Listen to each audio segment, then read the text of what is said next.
Halo, baru tiba di Kopi Joni. Kamu disuruh pilih nih, kan kalau di Palembang itu kita ada bagi-bagi pempek kan. Kalau bisa di Jakarta lo pengen bagi-bagi apa nih?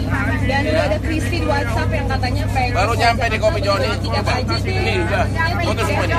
Putar. Banyak gue lagi lihat line up-nya nih ya. Keren banget. Artis-artisnya ada Jesse, Raisa, Ariel Noah, Anggun, Tulus, Via Valen, Rini Wandari, Wizzy dan masih banyak lagi. Makanya kita aman. Nah, ini abang ini memang Dulu menteri kehakiman itu. ya Yasona Lawli. Di sini ya. Jadi kami ini intinya sudah mengajukan kata-kata. Kami sudah banyak melakukan kerja juga. Bahkan cuma di sini. Bro, panas ini lain kasih gitu. Oleh Dinas Pendidikan Provinsi. Nah, Dan dia bisa mempengaruhi kepala bidang. Tidak jelas, Bang. Jadi dia bilang begini. Biar saya diizinkan. bukan kami nggak tahu sekarang. Tapi Bapak kurang ahli. Nah, Masa nggak tahu?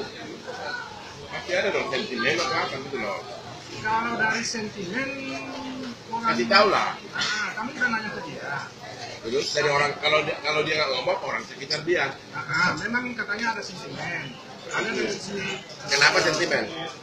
kata dia.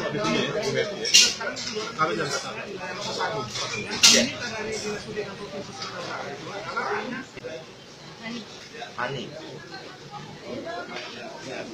Nih, dari Malang. Sapinya baru saya kata. oh ya udah. Iya. Sampai sekarang kami kesulitan. Padahal itu udah beli loh kan. Mestinya dia pejabat publik dia yang harus mendukung mestinya. Oke, jadi kepala apa nih? Aku mau berak karena saya kenal Bu Sabina. Kepala, sebutin dulu. Dia. Dan yang lucunya ini masyarakat Dia nggak usah apa-apa. Kamu gabung aja. Bawah ini. Iya. Itu biasa. Bukan itu Sabina, PLT. Enggak biasa. kalau Balap ini. Buat Amsha loh. Thank you ya. Coba mau nggak deh? Langsung nih. Thank you. Amsha. Ya. Ayo,